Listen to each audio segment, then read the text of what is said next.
Halo Tribuners, kembali lagi bersama saya Septiana Cahyani dalam podcast Malang Live. Episode kali ini kita akan membahas tentang tantangan transformasi pendidikan di era digital menuju peradaban Islam yang cemerlang. Telah hadir di studio Tribun Jatim Network Ibu Lala Widuri selaku Kepala Sekolah Dasar Islam Bani Hashim Malang. Assalamualaikum warahmatullahi wabarakatuh. Waalaikumsalam warahmatullahi wabarakatuh. Sehat ya Bu ya? Alhamdulillah. Mungkin sebelumnya bisa disapa dulu Bu Tribuners yang ada di rumah.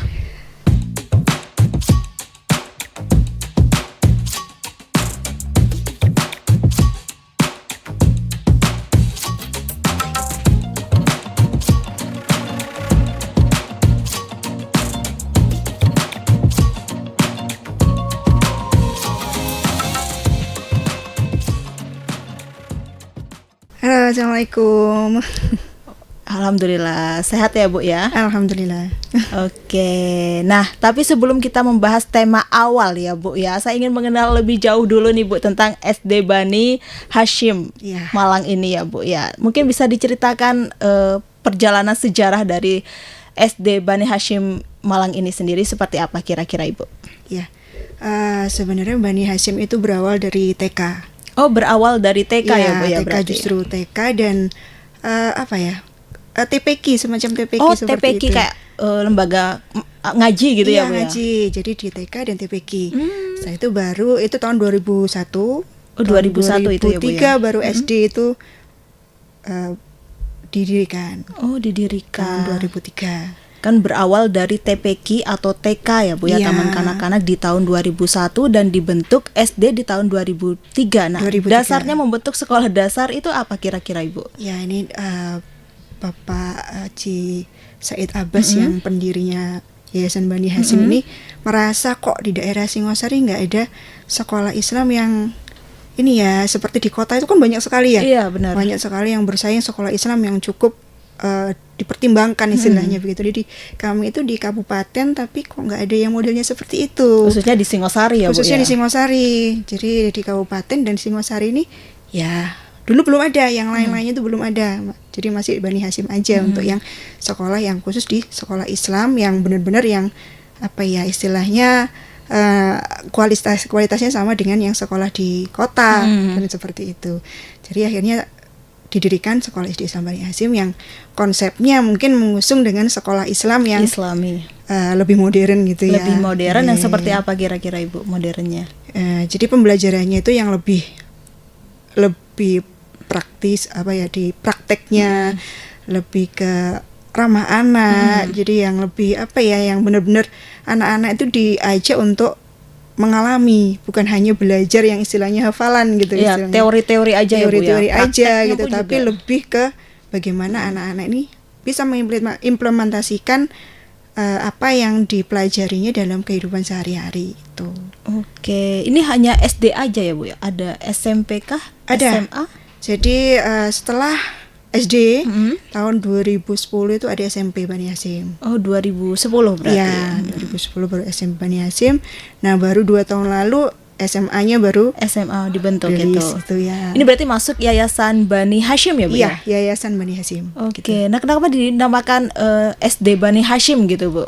Iya, ini berhubungan dengan penamaan yayasan ya. Oh, iya. Jadi keluarga beliau itu Bani itu kan istilahnya keluarga ya, keluarga Hashim, karena memang pendahulunya dari pendirinya Bani Hashim itu dari Bapak Bambang Hashim gitu. Jadi akhirnya Bani Hashim, jadi diambil dari sana. Berarti istilahnya tuh nama keluarga ya Bu ya? Iya. Ambil dari nama keluarga Diambil Bani Hashim dari itu. nama keluarga. Oke, nah kan pendirinya.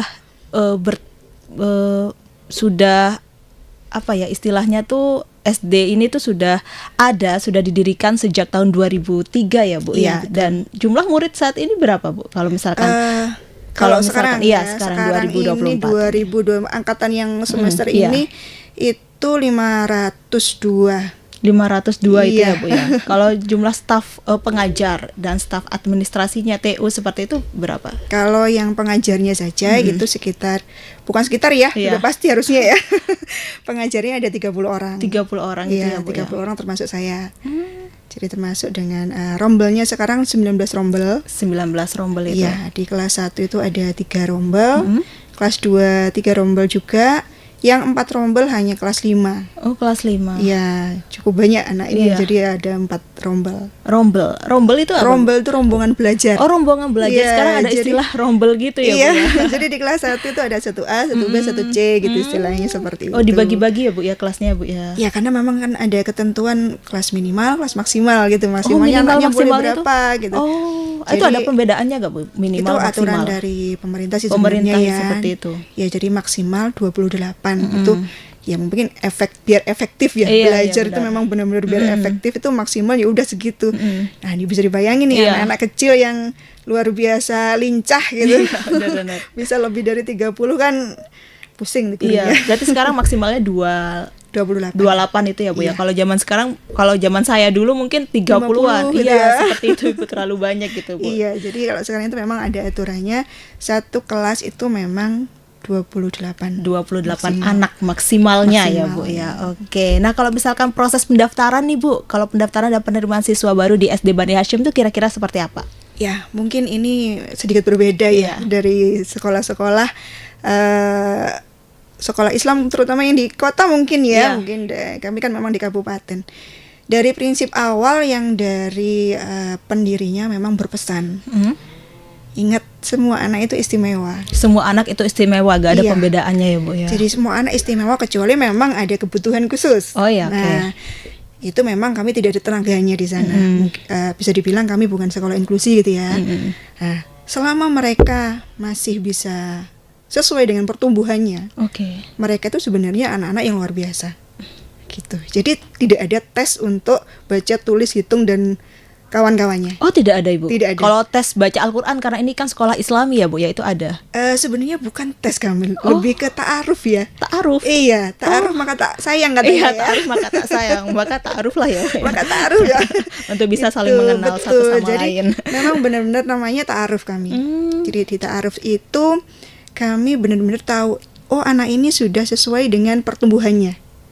Oh, sebentar, ta'arufnya itu seperti apa kira-kira Iya, metodenya? jadi Tahapannya, begini, Ibu. Tahapannya ya. Iya. Jadi tahapannya mereka mendaftarkan diri, Iya. kemudian memberi formulir seperti biasa. Oke. Kemudian kami jadwalkan untuk ta'aruf. Oh. Nah, ta'aruf ini person to person.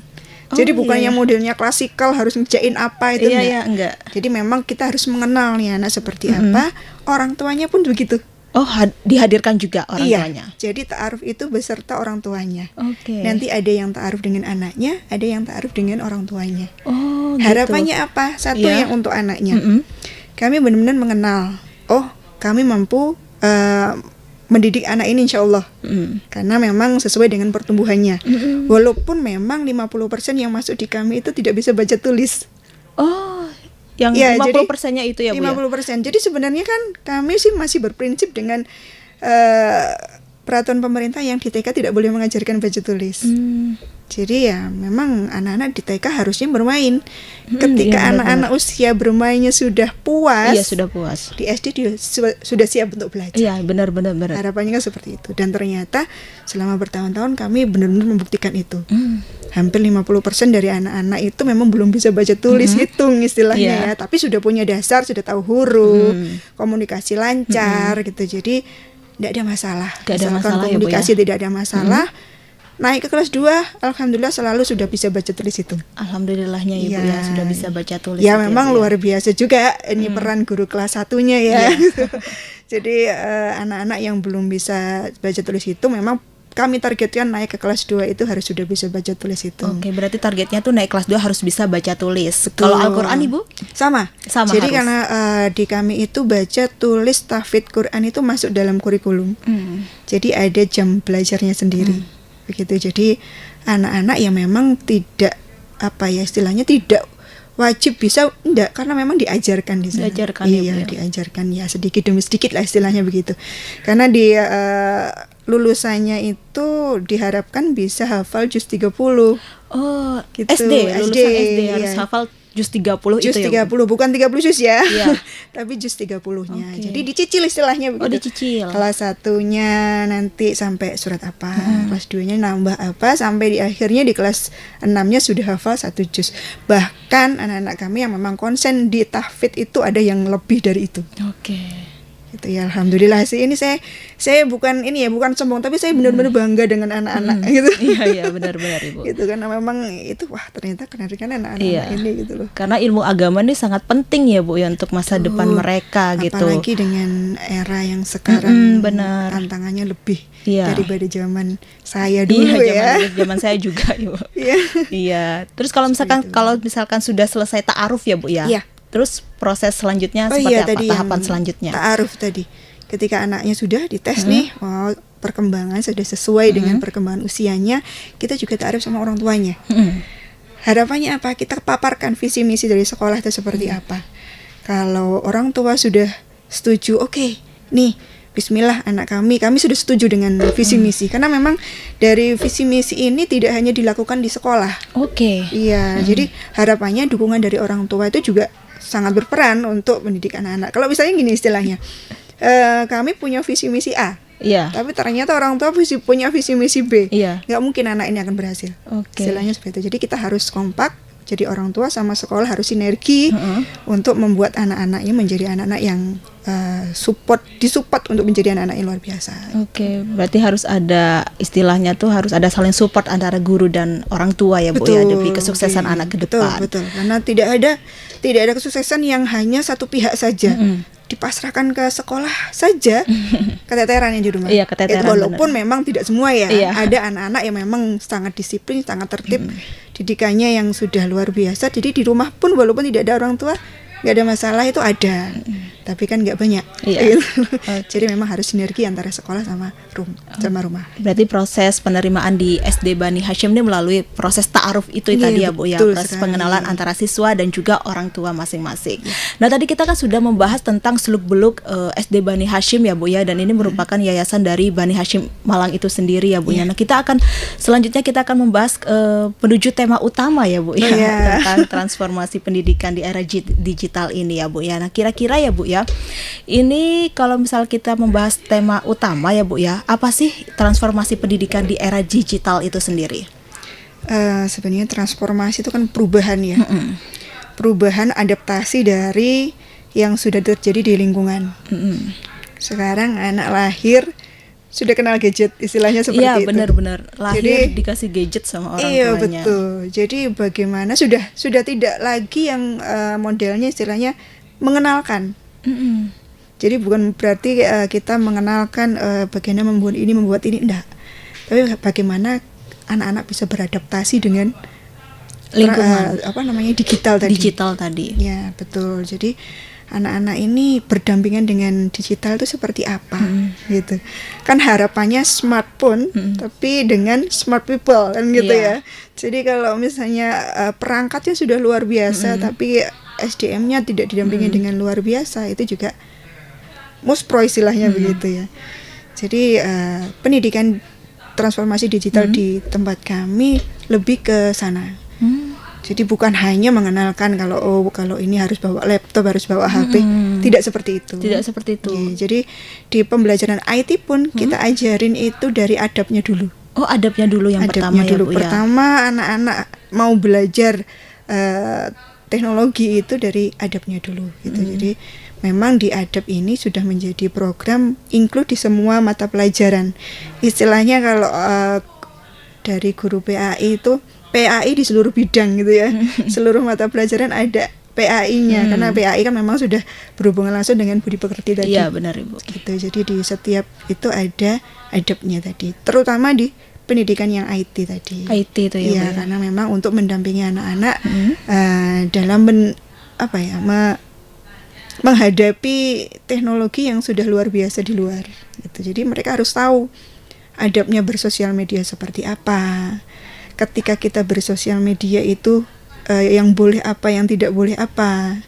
Terus bagaimana mereka harus mengatur screen time, gitu, mencari informasi itu baiknya seperti apa. Nah itu didasari dengan yang seperti itu. Nah ya, tadi kalau misalkan tadi Bu berkata adab untuk bermedia sosial ya Bu ya. Nah, kira-kira adab untuk bermedia sosial yang baik dan benar itu seperti apa? Untuk anak SD gitu Bu, seperti apa kira-kira? Iya. Jadi semua media sosial ya, bukan hanya salah satu platform saja, tapi seluruh media sosial.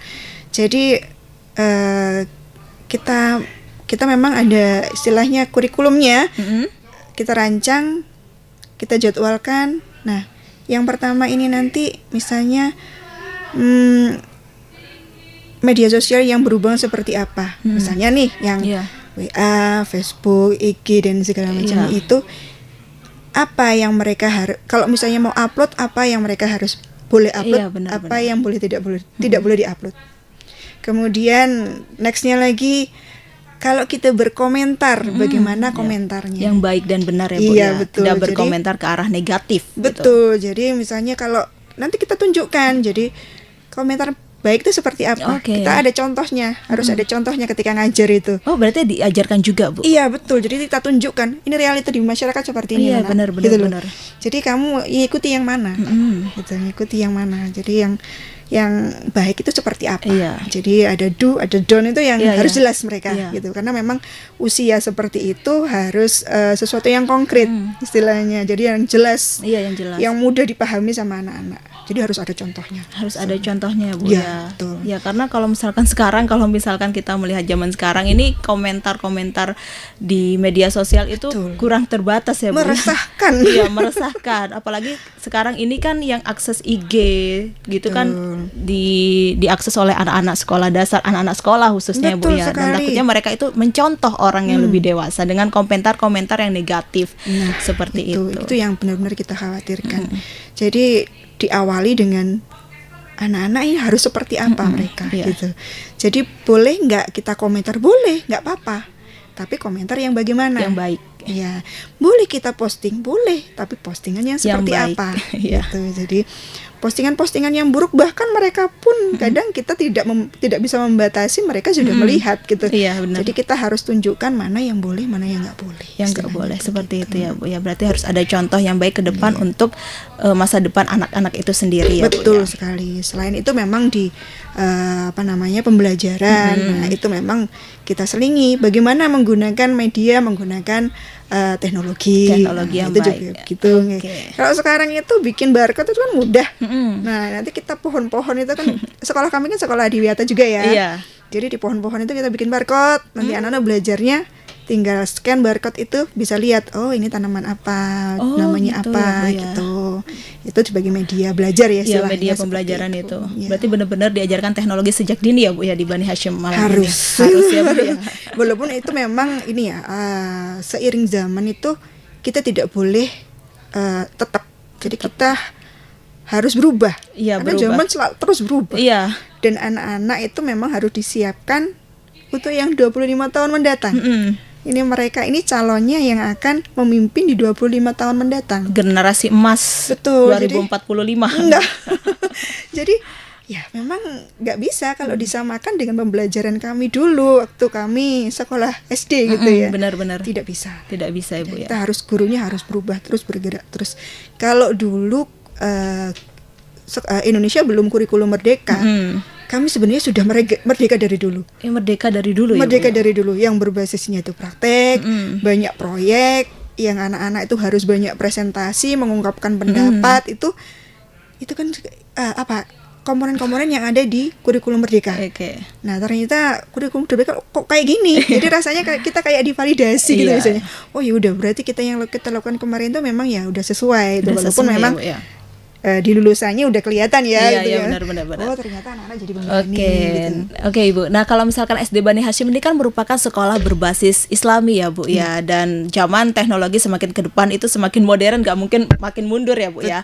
Dan pastinya semua siswa maupun guru itu harus mampu menggunakan teknologi dalam proses belajar mengajar, Ibu. Dan bagaimana SD Bani Hasyim Malang ini mengimbangi hal itu? Iya itu tadi yang saya jelaskan sebelumnya. Kita tidak boleh diam, kita tidak boleh hanya rutinitas seperti itu saja. Jadi gurunya pun harus terus bergerak, belajar. Mungkin ada pelatihan tersendiri untuk guru-gurunya Ibu? Iya pasti. Jadi seperti ini ya, seperti liburan anak-anak libur ini ya, kita gunakan untuk ada yang memang pembelajaran IT ada sendiri ada, terus di media belajar ada. Kemudian ya memang kita pelatihan benar-benar untuk menyiapkan pembelajaran ke depan. Bukan hanya perangkatnya saja, Iya, benar-benar. tapi kita sharing bagaimana sih memakai media yang baik dengan berbagai macam media itu untuk membuat pembelajaran lebih efektif. Efektif itu ya Bu. Nah, kalau misalkan sekolah SD Bani Hashim ini kan sekolah berbasis Islami ya Bu ya. Bagaimana pengaruh teknologi dalam dunia pendidikan bagi SD Bani Hashim itu sendiri? Lebih ke teknologinya ya. Sebenarnya kalau teknologi dibarengi dengan pendidikan akhlak tadi, itu sebenarnya tantangannya adalah dari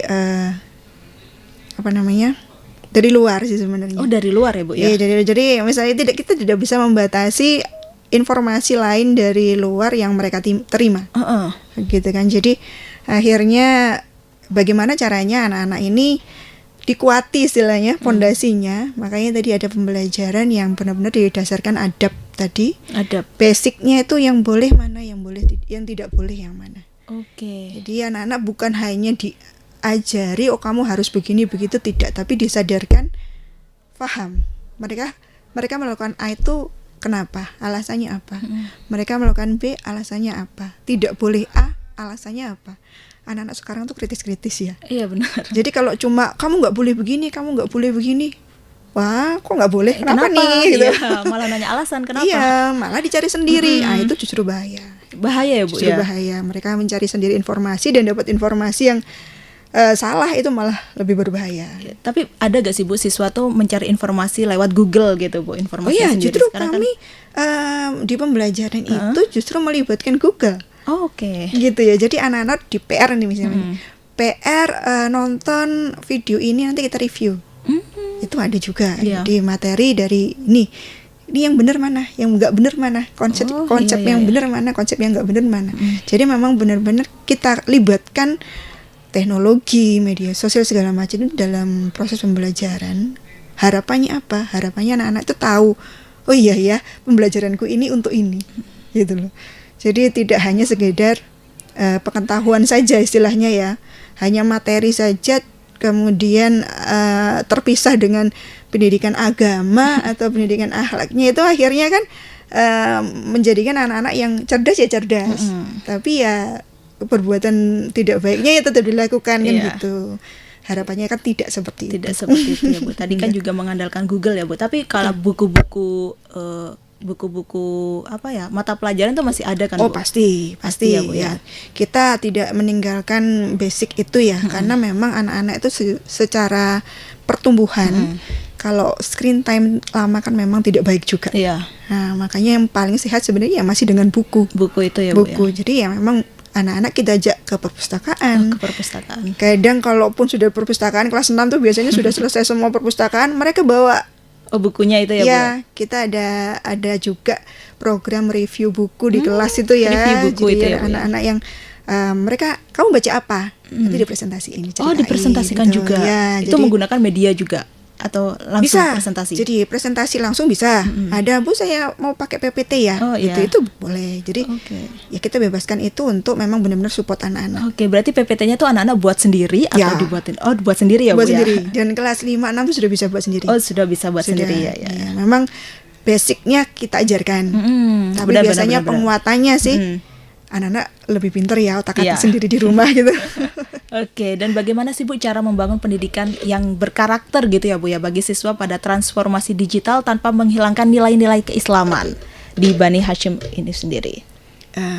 Kalau kami namanya ada program pembiasaan ya. Itu tadi tidak hanya tiap hari dilakukan, tapi juga diberitahu dudonnya tadi. Mereka paham melakukan tuh karena apa, tidak boleh melakukan karena apa. Paham tuh penting.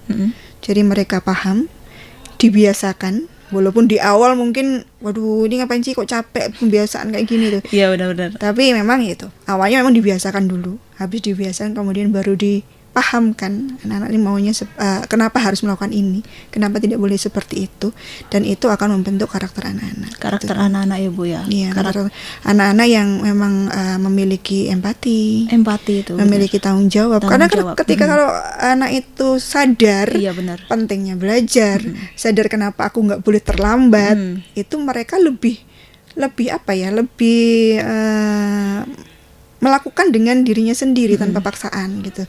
Karena di visi kami itu kan mandiri, berkesadaran dan menggerakkan. Jadi memang basically-nya kami berkiblatnya tidak hanya ke visi kan ke misi juga gitu. Jadi dari visi kita turunkan ke misi, anak-anak seperti apa? Oh, anak-anak yang mandiri. Mandiri selesai dengan dirinya. Yang berkesadaran. Tidak harus disuruh nih, gitu kan.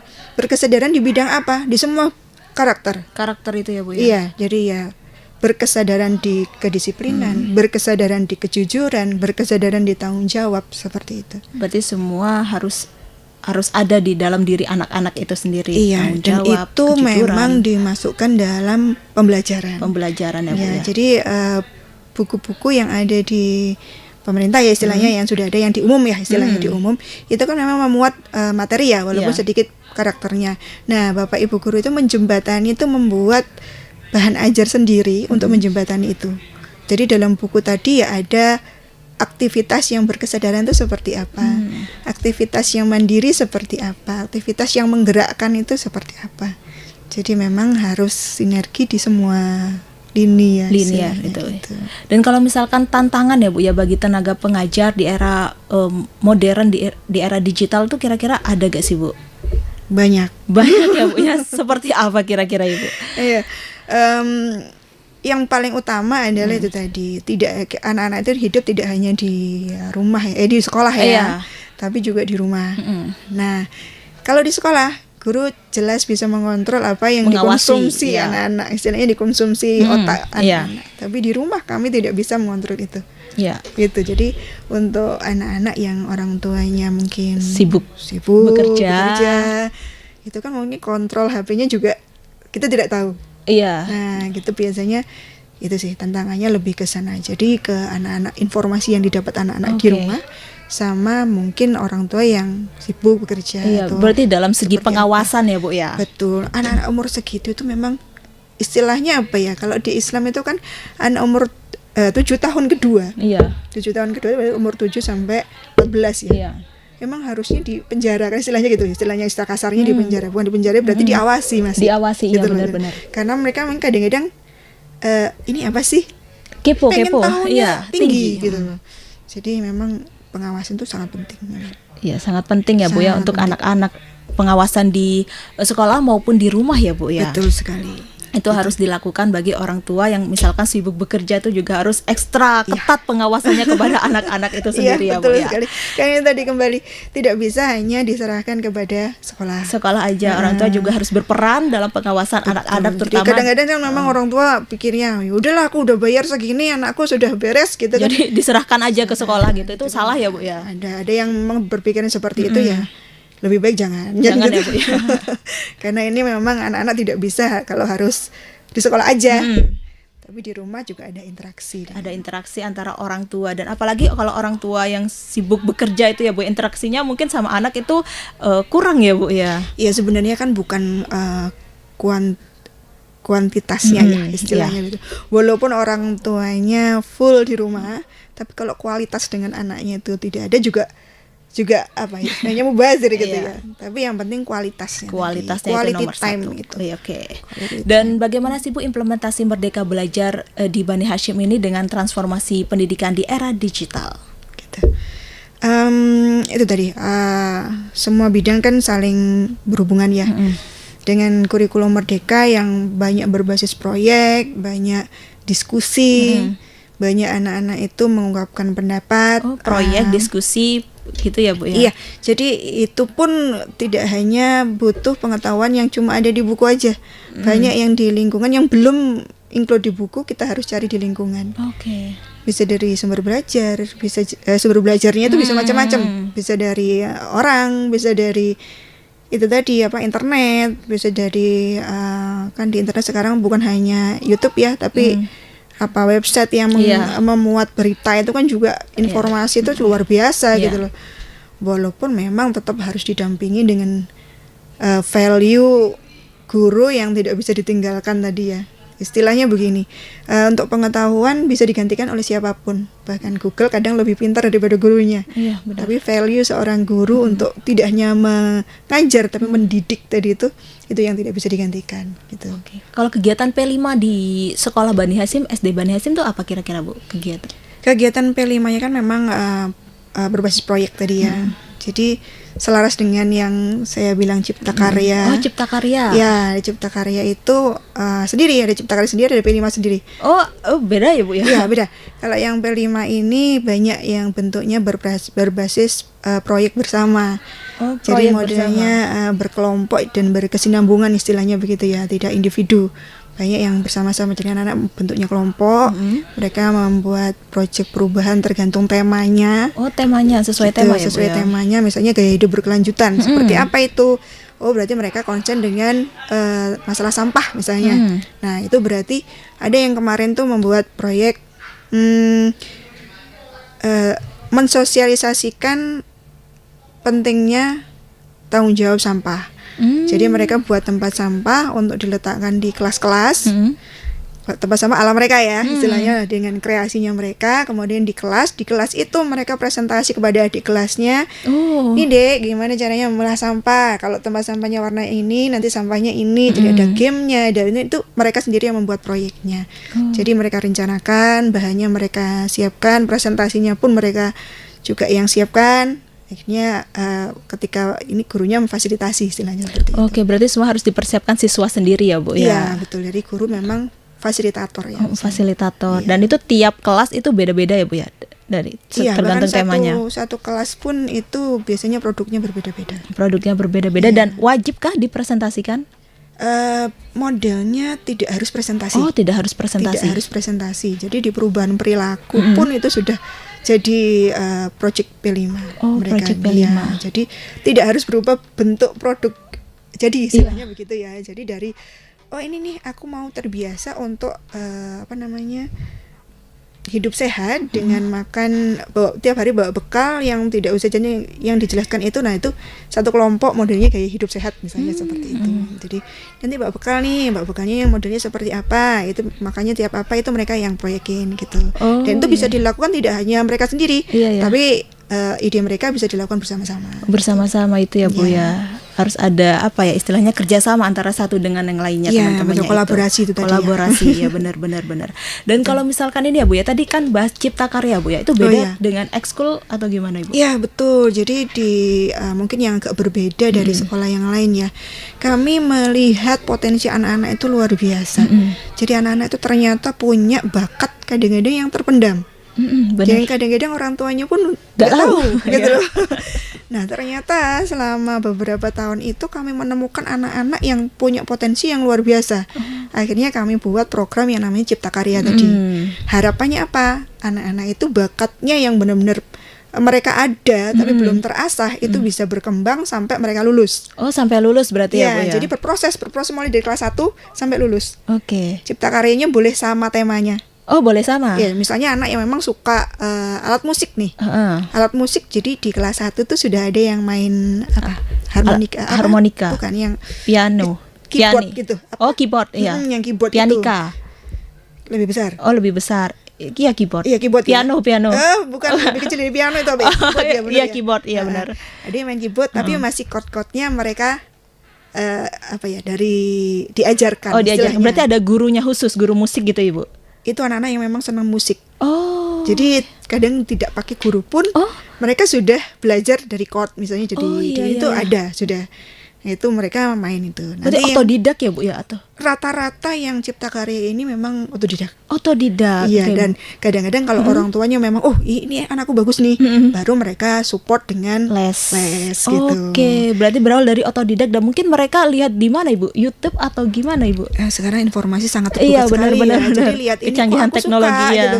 Kok aku suka, ternyata ketika diimplementasikan kok aku juga bisa gitu. Akhirnya diteruskan. Nah, makanya setiap akhir selain P5 itu ada pameran P5, kita ada pameran Cipta Karya tadi. Jadi yang misalnya modelnya suka menari seperti yang tadi saya sampaikan itu tampil ketika Tampil. iya kreasinya dia tuh ditampilkan gitu. Jadi ada juga yang memang ternyata punya bakat menyanyi gitu ya. Iya benar. Nah itu penyanyi. Nanti ada yang punya bakat MC. MC ya. Itu jadi MC-nya acara iya, pameran iya, tadi iya. gitu. Jadi Berarti pameran tuh melibatkan anak-anak semua ya Bu yang iya, bekerja. betul sekali. Walaupun memang tetap gurunya tidak bisa tinggal diam. Benar. Ini gurunya bagian support bagaimana caranya ini bakat dan minat anak-anak ini muncul.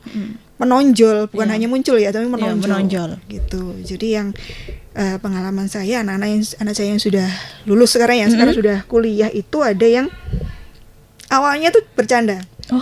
Jadi gini, Iya. aduh Bu, anakku ini bisanya apa sih kok sukanya Iya. ngomong kayak gitu kan. Ya memang kelebihannya di ngomong mah kayak gitu kan. Akhirnya apa? Ketika ada acara dilibatkan di MC. Ketika SMP dia langganan MC. Oke. SMA juga begitu. Iya, iya. Jadi akhirnya apa ya? Oh ternyata dia memang bagusnya di sana. Itu tadi menjual ngomongan gitu. Iya, iya, iya, iya. Ada juga yang ini bagus di kepemimpinan. Iya, benar, gitu ya. Ya udah sama kamu itu dari kita support gurunya itu jadi gurunya kita support. Kamu memang bagusnya mimpin. Mimpin. Iya mimpin. Dan ternyata SMP ketua OSIS, Ketua OSIS benar. SMA ketua OSIS. OSIS, iya. Ini baru mau kuliah, jadi nggak tahu nanti belum lagi apa gimana. Iya iya. Memang kalau misalnya passion itu emang harus dilihat dari sejak dini ya Bu ya. Betul, Karena jadi- sekarang ini banyak banget Bu anak-anak tuh yang Dan passionnya- diarahkan, Iya betul. diarahkan juga. Dan banyak banget anak-anak itu memendam bakat mereka karena Iya. tidak ada dukungan kemana sih arahnya Iya, anak-anak itu betul. mau Dan ternyata mengembangkan ketika bakat. anak-anak difasilitasi kelebihannya itu jadi ya maksimal gitu loh, jadi sesuatu. Iya. Ada yang pintar pianika itu sekarang udah ini apa ya istilahnya panggil kemana-mana itu sudah bayaran istilahnya udah dibayar gitu. Iya iya benar-benar. Padahal ya dia sekolah. Sekolah ya Bu ya. Dia sekolah tapi bisa nggak acara ini gitu, udah dapat fee gitu ya. Nanti ada yang suka di acara ini diundang lagi. Nah itu dia baru iya Bu aku baru sadar ketika kan sering main ya, jadi anak-anak alumni itu sering main ke sekolah itu apa namanya, ternyata aku baru sadar Bu kalau dulu aku nggak didorong seperti ini mungkin aku nggak seperti ini sekarang gitu. Oke.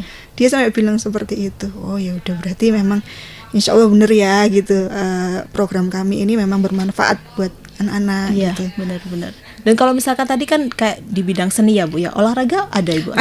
Ada yang modelnya sepak bola ada, Sepak bola. bulu tangkis ada, karate. Karate.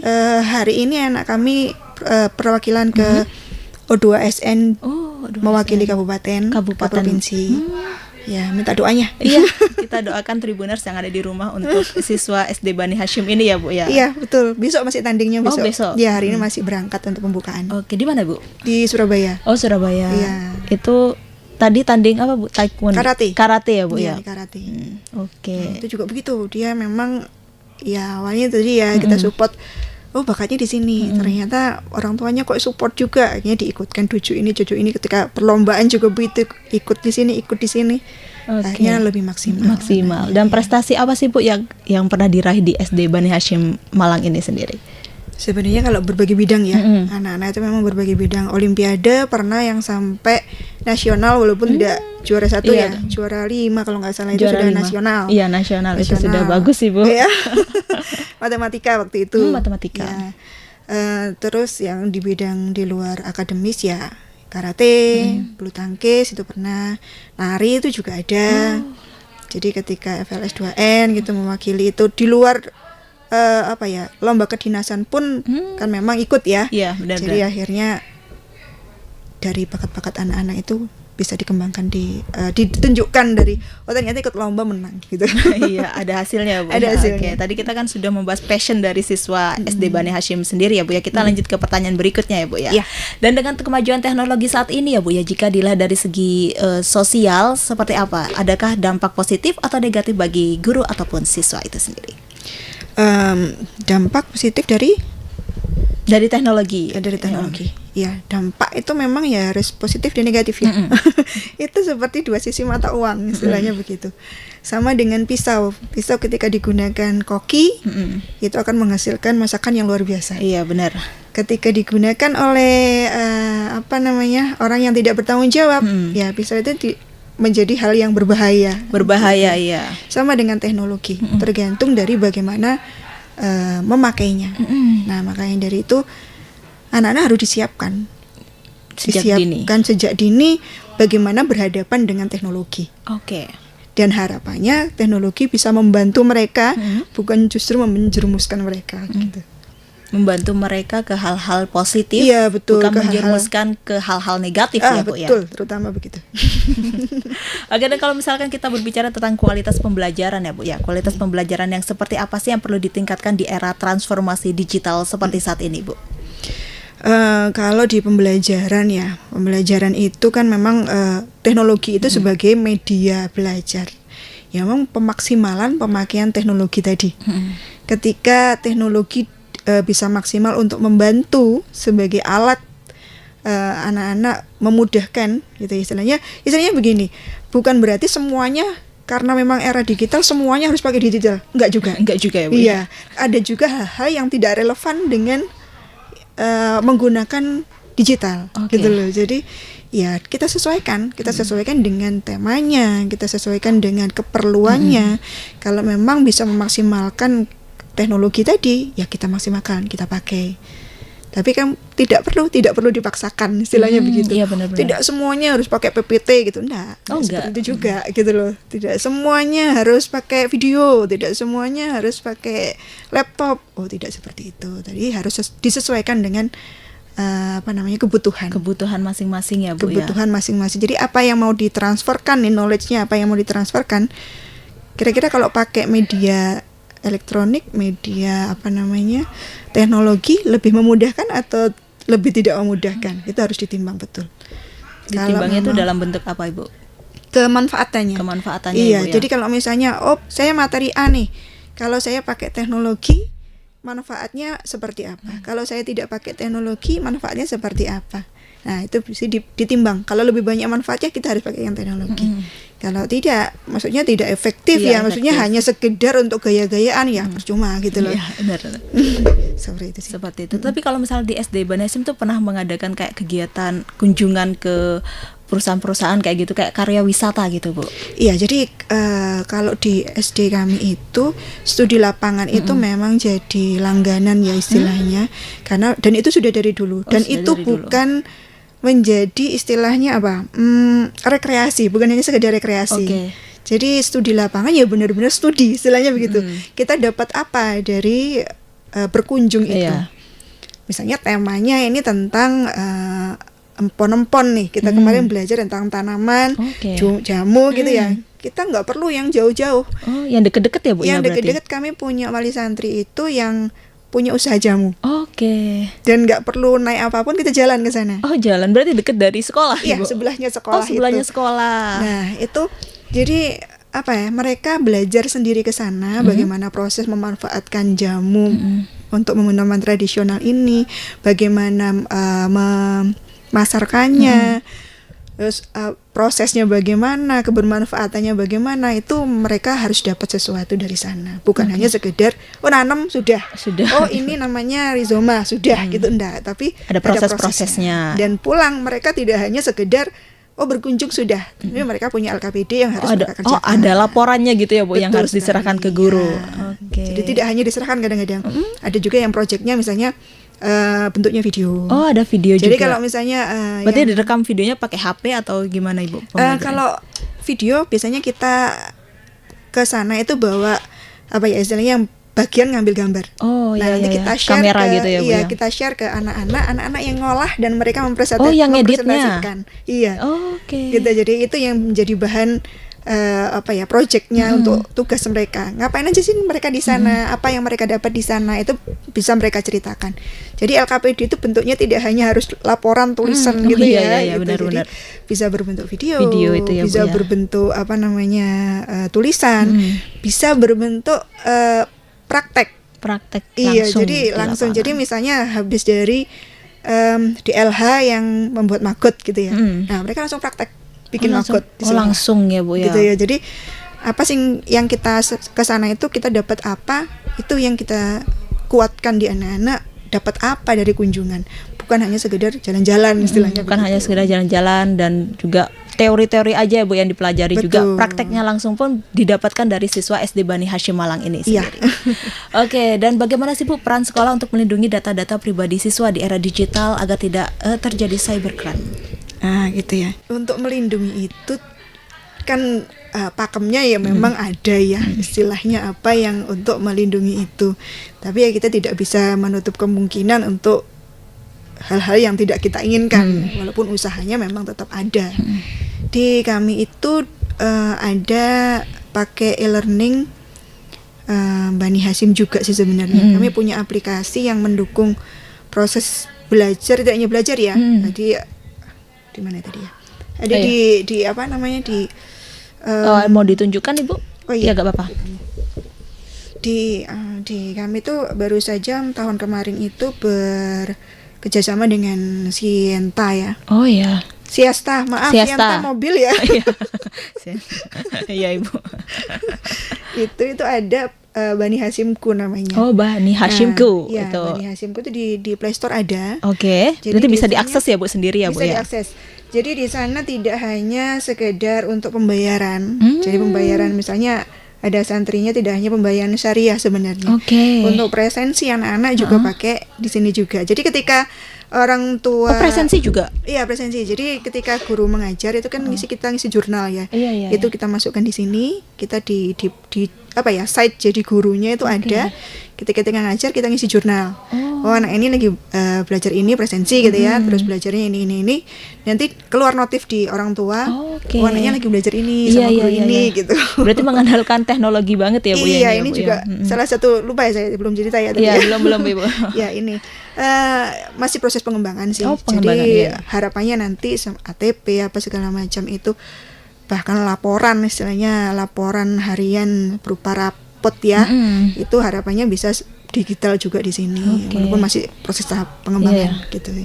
Harapannya pengennya ke sana juga. Ke arah sana itu ya Bu ya? Iya, Biar jadi- lebih praktis orang tua juga Itu bisa. tadi orang tua kan memang banyak yang di luar kota, ada yang bekerja, jadi akhirnya mantau anaknya itu tidak hanya dari chat guru, walaupun di WA grup kan ada ya. Ada iya, grup Tapi wali murid ya Bu Wali murid ya. ada yang ini tuh lebih private, jadi Iya, data benar, itu benar, bisa ini bisa nggak hilang nih, bisa Iya. download dari sini gitu misalnya gitu, rapotnya itu bisa di-download di sini misalnya seperti itu. Dan yang tahu itu hanya wali muridnya aja dan siswa iya, ya Bu ya. betul, ini hanya wali murid dan siswa karena memang ada semacam pinnya gitu ya. Iya, ya, pin. Ya, semacam pin. Jadi ya mungkin itu tadi ya cara salah satunya Iya. caranya itu memang ada ini platform ini yang ada pinnya. Oke. Jadi ada masuknya juga ada apa istilahnya password segala Password. macamnya itu. Jadi akhirnya ini private banget ya Bu ya. private dari orang tua saja, yang saya pun nggak bisa akses punya orang tua, benar-benar. orang tua juga nggak bisa akses punya saya kan gitu Iya. istilahnya. Jadi ini dari kelas 1 sampai kelas 6 kan ya Bu ya? Iya, seluruhnya Aplikasinya pakai ini. Ya. Jadi anak-anak juga mulai dikembangkan yang Tapcast ya. Jadi jajan yang ini jajan hari ini anak saya jajan apa aja. Oh, itu ada gitu. juga Ibu? Ya, sudah mulai dijalankan mulai semester kemarin. Itu Tapcast itu sih. Jadi anak hari ini anak saya ini belanja soto. Hari ini belanja apa itu, jadi ketahuan kan. Oke, Jadi oke. kelihatan nanti ada laporannya juga di Oke, sana. menunya selain presensi, terus itu ada apa aja lagi Bu? Di sini tuh nanti ada profilnya anaknya jelas ya, iya. ada nilainya juga, ada presensi, Oh, ya. ada pembayaran Pembayaran iya, sekolah. pembayaran sekolah, jadi memudahkan orang tua kalau pas ke luar kota Iya, atau benar, apa benar, itu benar. waktunya bayar ya udah tinggal di sini aja gitu loh. Oke. Itu bisa, jadi dari sini bisa diisi lewat manapun, lewat apa namanya VA bisa, lewat ATM bisa, lewat bank juga bisa, lewat Indomaret juga bisa. Semuanya bisa ya Bu Bisa, ya? iya. Alfamart gitu juga bisa? Iya bisa, seperti itu sih. Oke. Sekilas tentang Bani Hasyimku. Bani Hasyimku itu ya Bu ya, aplikasi yang memudahkan orang tua dan juga murid ya Bu ya Iya, dalam mengakses betul. informasi apapun Iya. tanpa diketahui oleh orang lain. Ini Iya. soalnya privat banget ya Bu ya, Private, aplikasi Bani Hasyimku. Bani Hasyimku. Nah, kalau misalkan di SD Bani Hasyim sendiri ya Bu ya, ini rata-rata siswanya dari mana aja Ibu? Atau dari Singosari aja atau ada yang dari luar daerah Malang gitu Ibu? Sebenarnya banyak ya. Jadi memang mayoritas di Singosari, Lawang dan Karangploso. Rata-rata. Rata-rata dari Karangploso, Singosari, Lawang itu karena daerahnya deket ya Bu ya? Daerahnya dekat. Nah sekarang ada yang dari Pakis, dari kota pun juga ada. Oh dari kota juga ada ya Bu ya? Yang terakhir kemarin tuh pindahan dari Bekasi. Bekasi, Iya. jauh-jauh dari Yang Bekasi, dari Jawa Jepang Barat. juga ada. Oh dari Jepang. Iya kemarin itu beliaunya itu bilang saya direkomkan sama orang-orang yang di dekat rumah saya, maksudnya di Malang ya itu yang kayaknya Bani Hasyim cocok deh gitu kan. Akhirnya kemarin kita ta'aruf ya ini video call dari Jepang. Oh, dari Jepang. Iya. Itu asli Jepang, anak Jepang. Bukan, jadi beliaunya memang kerja di sana, Oh, kerja suami di sana. istri. Iya, benar-benar. Akhirnya tinggal di sana lama, beranak pinak di sana. Oh iya. Akhirnya anaknya yang paling besar itu naik ke kelas 2. Oke, berarti orang Indonesia yang tinggal di Jepang ya Bu ya? Betul, tapi anaknya memang ya berbahasa Jepang. Oh, Justru ya, sehari-harinya? Sehari-harinya. Oke. Jadi ibunya saja yang bisa ngomong bahasa Indonesia gitu. Jadi anaknya Bahasa Jepang. gitu. Jadi Oke, makanya oke. besok ini wah kita bahasa pengantarnya apa nih gitu. Pengantarnya ya Bu ya? Gak mungkin juga bahasa Jawa kan Bu? Nggak mungkin bahasa Jawa. Iya. Itu dan memang ini sih dari terutama pindahannya. Kami punya beberapa siswa pindahan itu yang ternyata nyaman di Bani Hasyim Alasannya? karena mungkin gurunya juga ya kali ya. Jadi iya. di kami itu punya SOP istilahnya, punya ruang guru tapi nggak ada gurunya. Oh, berarti gurunya keluar semua membersamai siswanya atau gimana Iya, Ibu? jadi memang bapak ibu guru itu memang harus membersamai anak-anak. Oke. Ya kalau misalnya mau makan bareng, kami punya program makan bareng. Mabar itu ya Bu Itu ya? rutin satu minggu itu 2-3 kali itu yang di kelas atas, karena kalau di kelas bawah kan memang sudah rutin ya mabarnya gitu. Kalau di kelas atas itu memang ada mabar yang makan bareng tapi juga ngobrol bareng. Oh, ngobrol bareng ya Bu Iya, ya? Berarti jadi anak-anak yang mungkin di rumah tidak terfasilitasi dengan benar-benar. komunikasi dengan orang tua bisa curhat sama gurunya. curhat dengan gurunya Iya, ya Bu ya? jadi Benar-benar. kadang-kadang gurunya lebih paham anak ini daripada orang tuanya. Iya benar-benar. Nah, akhirnya ada anak kami yang memang pindahan. Awalnya nggak tahu kenapa di sekolah selalu tantrum segala macam. Begitu pindah ke sini, nggak apa-apa, Tantrumnya hilang ya Bu? ya? hilang. Oke. Sampai mamanya tuh, kok bisa ya Bu, diapain? Loh, kita nggak melakukan apa-apa.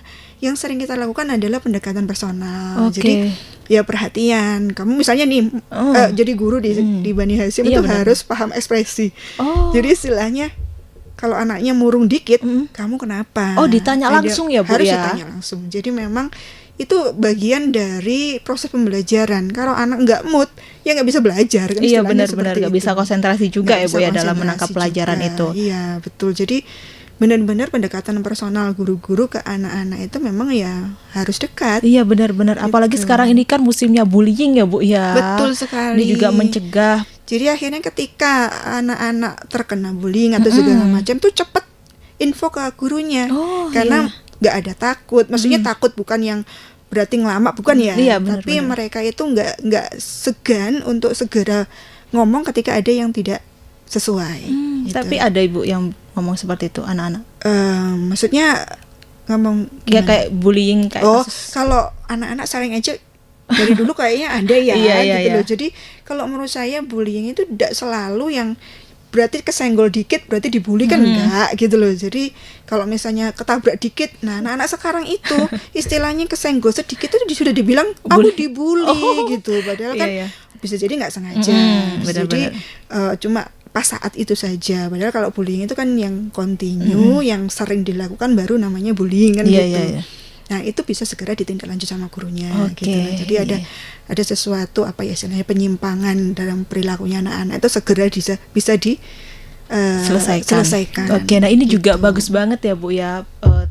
Seperti apa ya pembelajaran di SD Bani Hasyim ini, karena kalau misalkan kita mengingat kayak kasus-kasus bullying di tanah air gitu ya Bu ya, ini kan sangat meningkat ya Bu ya bullying Iya, di tanah betul. air itu. Dan SD Bani Hasyim ini guru-gurunya gak hanya tinggal di kantor aja, melainkan Iya, betul. melakukan pendekatan ke murid-muridnya ya Bu ya. Iya, jadi kalaupun ada yang misalnya istilah nakal atau apa itu Bisa langsung gurunya ditindak. segera menindak karena cepat ketawanya gitu loh. Kalaupun ada yang ini malah temennya atau gimana gitu, cepat ketahuan Iya, karena memang benar-benar. langsung ditindak lanjut gitu. Iya, berarti konsep dari sekolah seharusnya meniru Bani Hasyim Islam menurut saya. Ya mungkin saya yakin ada banyak sekolah juga yang sudah menerapkan hal yang sama gitu. Jadi ya mungkin kalau bisa diterapkan di seluruh sekolah itu sangat sekolah ramah anak ya Iya, istilahnya. sekolah ya. ramah anak. Itu sangat bagus sekali. Jadi guru memang ya harus pusing gitu. Pusing banyak tanggung jawabnya ya Bu. Iya, jadi maksudnya tidak hanya sekedar ya udah ngajar selesai udah, enggak bisa. Kita tidak bisa hanya seperti itu saja, nggak ada dapatnya apa-apa anak-anak gitu. Tapi kalau kita memberikan dan kita ngajar, kalau kita deket sama anak-anak, istilahnya begini, anak-anak itu kalau dibilangin sama orang yang dia nggak suka, itu nggak kan nurut. nggak nurut, Iya, gitu. benar. Tapi ketika kita bisa masuk ke hatinya anak-anak, Ke dunianya anak-anak. ke dunianya anak-anak, ketika ngomong kita nggak hanya dianggap menggurui, kita tidak hanya dianggap kamu harus ini itu, tapi benar-benar seperti teman Iya benar. yang memberi support. Jadi memberi masukan itu seperti memberi kalau kita curhat ke temen diberi masukan kan kita tenang kan gitu kan ya, seperti itu. Feedbacknya gitu ya Bu ya. Iya, jadi seperti itu sih. Oke, mungkin terakhir Ibu ada pesan yang ingin disampaikan kepada Tribuners yang ada di rumah tentang transformasi digital pendidikan ini sendiri di era modern. Iya. Jadi apa ya pesannya ya? Pesannya untuk seluruh pendidik gitu ya. Memang namanya juga pendidik. Iya. Kita tidak hanya mentransfer Ilmu. value ilmu saja. Iya. Kita tidak hanya mentransfer ilmu, tapi kita juga mentransfer value. Iya benar. Gitu ya. Jadi nilai-nilai apa yang kita tanamkan kepada anak-anak kami sekarang ini 6 tahun loh. Iya, Gitu 6 ya. tahun, bukan 6 waktu tahun, yang bukan sebentar. waktu yang singkat gitu ya. Itu mau tidak mau akan sangat berpengaruh kepada masa depan anak-anak. Benar. Jadi memang sebagai pendidik memang tidak boleh diam saja. Harus terus bergerak, harus mengikuti zaman, karena zaman kita sekarang dengan zaman anak-anak kita nanti ketika seumuran dengan kita itu sangat berbeda. Oke. Gitu ya. Benar. Jadi memang jadi guru itu nggak mudah. Iya, nggak mudah benar. Nggak mudah, karena memang tanggung jawabnya cukup luar biasa. Iya, apalagi dengan karakter anak yang berbeda-beda juga ya Bu ya. Betul. Memang teknologi sangat penting, tapi value guru jauh lebih penting. Karena itu tadi smartphone harus diimbangi dengan smart people. Oke, smartphone harus diimbangi dengan smart people ya, Iya. Bu ya. Pesan dari Bu Lala Widuri ini Kepala Sekolah SD Bani Hasyim Malang ini. Baik, terima kasih Bu Lala Iya. atas waktu dan kesempatannya telah hadir di Iya, studio sama-sama. Tribun Jatim Network ini ya Bu Semoga ya. bermanfaat. Amin. Terima kasih ya Bu ya. Sama-sama. Oke, baik Tribuners, sampai di sini dulu perjumpaan saya kali ini. Saya Septiana Cahyani dan Ibu Lala Widuri. pamit undur diri dan sampai jumpa kembali lagi dalam podcast Malang Live episode berikutnya. Assalamualaikum warahmatullahi wabarakatuh. Download Tribun X sekarang. Menghadirkan lokal menjadi Indonesia.